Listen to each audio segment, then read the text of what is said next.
Bienvenidos amigos a su programa Tu Receta Médica, un programa donde hablamos tópicos de medicina de una manera sencilla, familiar para ustedes. El día de hoy tenemos un programa muy importante sobre cosas que deberían saber sobre el asma en niños. Les saluda el doctor Jorge Casanova, el doctor Luis Campo y comencemos entonces. Y el asma, como un nombre, probablemente muchos de nosotros lo conozcamos, en algún momento lo hemos escuchado, sea por primos, sobrinos, amigos, alguna familia extendida. Hay múltiples diagnósticos, no existe solamente, o al menos no hemos escuchado usualmente, solo asma. Existe numerosos diagnósticos como bronquitis asmatiforme, preasma, postasma. Tenemos mucha información que escuchamos, que entendemos, pero necesitamos una definición adecuada. Doctor, ¿qué es el asma específicamente? Bien, vamos a ver este tema enfocado sobre dos guías importantes de lo que es el GINA, que es justamente una guía donde cada cierto tiempo se va reformando para tratar de dar el mejor tratamiento para los pacientes. ¿Okay? Y para, en términos simples, tomemos el asma como una enfermedad crónica, significa que se va generando durante mucho tiempo, que va a afectar al sistema respiratorio y va a producir un efecto de inflamación. ¿Okay? El sistema respiratorio se va a inflamar. Esta inflamación va a producir que los bronquios, ¿okay?, donde son las vías respiratorias más bajas, donde pasa el oxígeno, van a comenzar a cerrarse.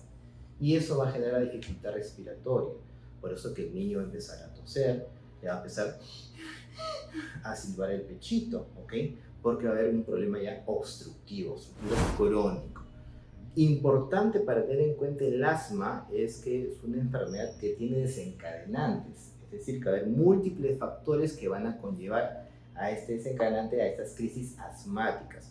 Muy importante, ahora se está viendo lo que es la fenotipificación y exactamente determinar cuál es el tipo de desencadenante para ese niño. Antes se ponía en un solo saco a todos los tipos de asma y se prohibían muchísimas cosas a los pacientitos y no era así, exacto, desde una dieta, evitar muchas cosas, ¿no? Que no haga ejercicio, que no haga tal cosa, y tenemos un paciente obeso, inclusive la obesidad puede desencadenar también el tema del asma, tenemos asma por obesidad. O sobretratado. O sobretratado, entonces, y eso va a generar, pues, no genera un buen tratamiento y se genera, pues, un asma que persistía, que no se controlaba a través del tiempo. Ahora ya, con las guías que estamos mencionando, las guías españolas, las guías americanas, tratan de identificar exactamente, quieren ver cuál es el desencadenante y con eso ya hacer un tratamiento. Entonces, el asma finalmente es una enfermedad obstructiva crónica que afecta a las vías respiratorias, a los bronquios, va a hacer que esto se cierre y va a desencadenar, pues, son las crisis asmáticas, ¿no? Y ahora, justo lo que usted tomó, y esto es importante porque estamos hablando del asma en niños. Y los niños son movedizos, corretean, se golpean, saltan, hacen de todo. Entonces, un paciente asmático, ¿es bueno que haga ejercicio? O sea, ¿puede? Sí, un paciente controlado puede hacer tranquilamente su ejercicio. Ahora, como yo mencioné, hay que identificar cuál es el tipo del asma. Por ejemplo, si yo tengo en casa un niño, ¿no?, en el cual comienza a hacer una actividad física, corre, empieza a saltar y después comienza a toser, se ahoga, entonces muy probablemente que el factor desencadenante sea el ejercicio. Entonces ahí sería un asma por ejercicio, ¿okay? Se lleva al médico, se hace su diagnóstico, confirma lo que es el diagnóstico y se da el tratamiento. Y ya con el tratamiento ese niño puede hacer su actividad tranquilamente. Es decir, antes de hacer su actividad, antes de correr, la actividad que guste, fútbol, vóley, capoeira, se hace su inhalación y puede hacer tranquilamente su actividad. ¿Por qué? Porque así vamos a hacer que ese pulmón madure ese ejercicio y no tenerlo, pues, en casa, ¿no?, que no salte, que no haga ningún tipo de actividad, y eso va a perjudicar a la larga de ese niño, ¿no? Entonces, sí, un niño asmático controlado puede hacer tranquilamente su ejercicio, claro, con un buen control. Y justamente lo que acaba de decir, el pulmón tiene que madurar, es decir, tiene que crecer. Entonces, existe otra creencia que dice que puedes crecer del asma, o sea, te gradúas del asma. O sea, mientras más creces, cuando ya llegas a tu adultez, ya no tienes asma. ¿Eso es correcto? En una parte sí, más o menos un 14-16% de asma se emiten conforme la edad, la evolución del pulmón. El pulmón va madurando a los 4 a los 8 y a los 12 años, justo en la adolescencia, muchos pacientes que son controlados prácticamente el asma remite. Pero recordemos que es una enfermedad crónica. Tomamos al asma como una alergia. Las alergias no se curan, pero sí se tratan y se controlan. Yo puedo tener un paciente totalmente controlado que no me hace ninguna crisis, desaparece en la adolescencia, pero en tema de adulto fuma o tomó algo frío o el desencadenante y comenzó una crisis leve, por decir así, pero digamos aún persiste. Y hablando de tipos de asmas, el asma es solamente pulmonar, o sea, tiene solamente que ver con la vía respiratoria. Lamentablemente el asma no solamente va a afectar a la vía respiratoria, sino va a afectar a toda la vida del paciente. Por ejemplo, el niño con asma no duerme bien, ¿okay? Se levanta en las noches, vamos a tener un niño ojeroso, un niño que se cansa, un niño que no va a rendir bien en el colegio, va a haber también un factor desencadenante de estrés, va a afectar, a todo su sistema. Recordemos que son las enfermedades crónicas, a la larga van a afectar a todo el cuerpo, por eso es muy importante identificar, hacer un buen diagnóstico, ¿okay? Llevar a su control pediátrico, y es muy importante en el asma, como mencionamos, que es como tomar como un ejemplo, como una alergia, los factores, de la familia. Papá asmático, mamá asmática, hay una gran probabilidad, ¿okay? Que ese niño sea asmático, ¿no? Más de un 25% que puede ser asmático. Un solo papá ya rebaja a 12% la probabilidad del asma, ¿no? Entonces, importante. Y a veces de chiquitos no dicen que era asma, sino como mencionó el doctor, otros diagnósticos, bronquitis asmatiforme, ¿no? Bronquitis crónica, que al final es asma, ¿no? No hay que tenerle miedo al diagnóstico. Y pues, ¿cómo se acuerdan? Porque de chiquito lo nebulizaban, ¿no? Lo nebulizaban el papá, la mamá, y bueno, hay un gran porcentaje que pudo ser asma y bueno, transmiten genéticamente al niño. Y que al final siguen siendo asma, solamente que no volvieron a recibir el contacto alergénico su desencadenante, ¿no es cierto? Porque también hay muchos chicos que al final, y esto es una preocupación ya de los padres, ¿no? Que dicen, tal vez no le doy mucho el Ventolin, no le doy mucho los inhaladores porque me parece que no le van a hacer bien o que es mucho lo que está recibiendo, ¿no? Entonces tienen miedo. Exacto. Entonces, ante esa preocupación que tienen los padres, ¿qué es lo que uno puede decir? Sí, había muchos tabús con el uso de los inhaladores.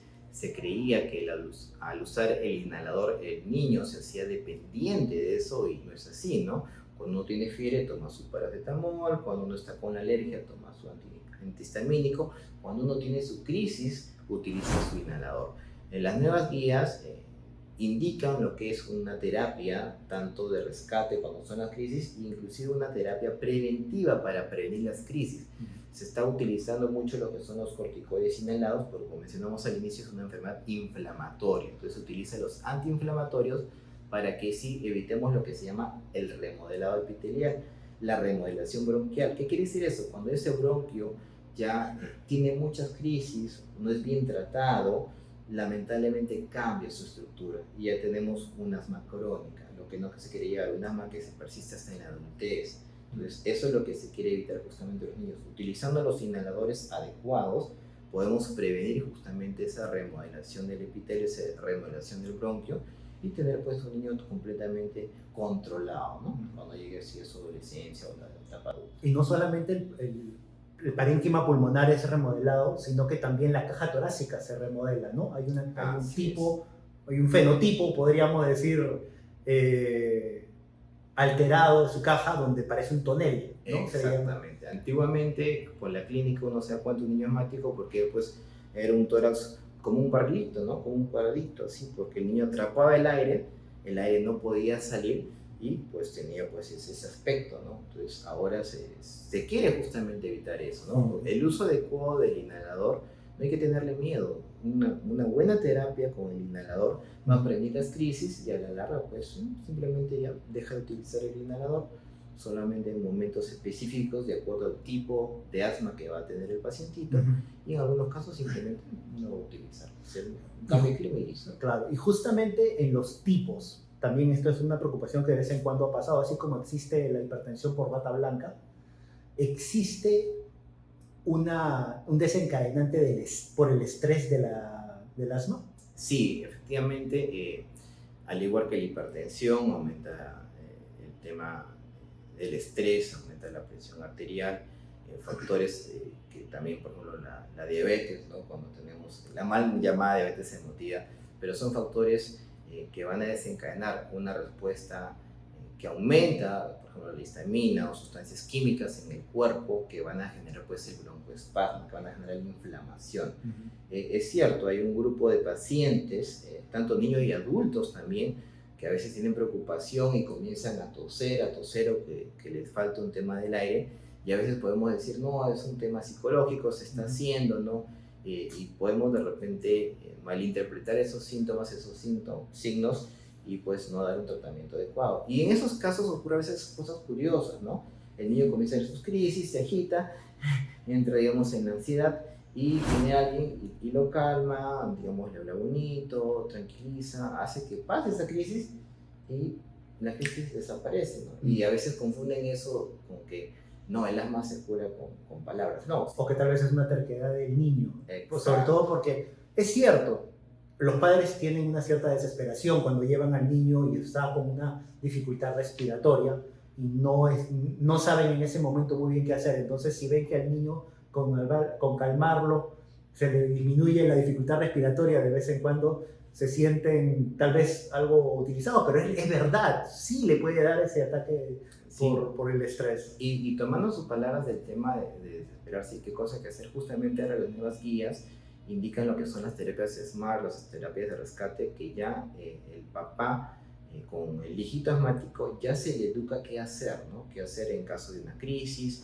cómo saber si está controlado o no está controlado. De repente en otro tema, si le gusta este mitad de asma, hablamos ya mucho más De tratamiento específicamente. Y justo iba a ser mi siguiente pregunta, pero nos íbamos a tomar como 30 minutos solamente en esa pregunta. Tratamiento y diagnóstico, que también es bastante amplio y curioso hacer el diagnóstico en asma porque tienen, digamos, es una de las enfermedades que requiere un examen específico prácticamente para hacer su diagnóstico. Y de repente hablamos un poquito más sobre cada tipo de asma, porque cada tipo de asma es claro, distinto. Por ejemplo, imagínense que yo tengo un niño asmático en mi casa y es asmático usualmente al polvo y traemos un perro. Entonces, ¿la mascota le va a dar también el ataque de asma? ¿Es cruzado? Excelente pregunta, ¿no? Como mencioné, hace mucho tiempo, me acuerdo cuando yo estaba haciendo medicina interna y venía un niño con asma, el papá lo sentamos y le decíamos los 10 mandamientos: no tendrás perro, no tendrás mascotas, nada de cosas frías, nada de cítricos, nada de tal alimento, prohibió tal y tal cosa. Entonces prácticamente se le privaba al niño de muchísimas cosas. De ser niño. Sí, se le privaba y encasillábamos al paciente asmático en un solo bloque, ¿no? Ahora no, ahora si el niño es, digamos, por un tema de ejercicio, pues bien controlado y que haga su ejercicio. Si el niño es un tema de alergénicos, identificar los alergénicos, evitar esos alergénicos y no hay ningún problema. Si el niño es por un asma, lamentablemente por mascotas, por el pelo de la mascota, por algún tema de alergia a la mascota, ahí sí lamentablemente no hay mascota. Tendrá pececitos, ¿no? Pero hay que darse a las caspitas del perrito. Verdad, claro, cualquier cosa. Exacto, no. Ahí ya pececito. Pero si el niño no tiene ningún problema con el tema de las mascotas, ensayo y error. No hay prohibición. Es más, ¿no? Ha habido casos donde el niño está muy bien con la mascota, se le quita la mascota y entra en estrés. Y desencadena sus crisis de asma. Doctor, le quitamos al perrito y ahora está que tose, no sé qué le pasa. Y pues, como mencionamos también, el estrés, la ansiedad, todo eso va a generar una reacción inflamatoria interna y puede desencadenar también los procesos. Entonces, no limitar el uso, la tenencia de una mascotita, pero sí, como vuelvo a repetir, y de repente hablaremos un poquito más de los tipos específicamente de asma, en qué casos sí, en qué casos no, pero no necesariamente es un limitante de tener una mascota, ¿no? Un desencadenante. Claro. Entonces, estas han sido preguntas que hemos encontrado, las más comunes de la web, para poder quitarles un poquito sus miedos, quitarles un poquito sus dudas, pero sí es cierto de que los médicos, los residentes, los internos que pueden estar viendo este video, si necesitan alguna información adicional, nos hacen saber en la caja de comentarios. No tenemos ningún problema en extender a explicaciones un poquito más técnicas y un poquito más directas para su día a día y para su tratamiento. Si gusta que hablemos de lo que son las guías, justo salió una nueva guía 2023 en GINA, que es la que generalmente utilizamos aquí en Latinoamérica, también hay guías españoles, hay guías mexicanas.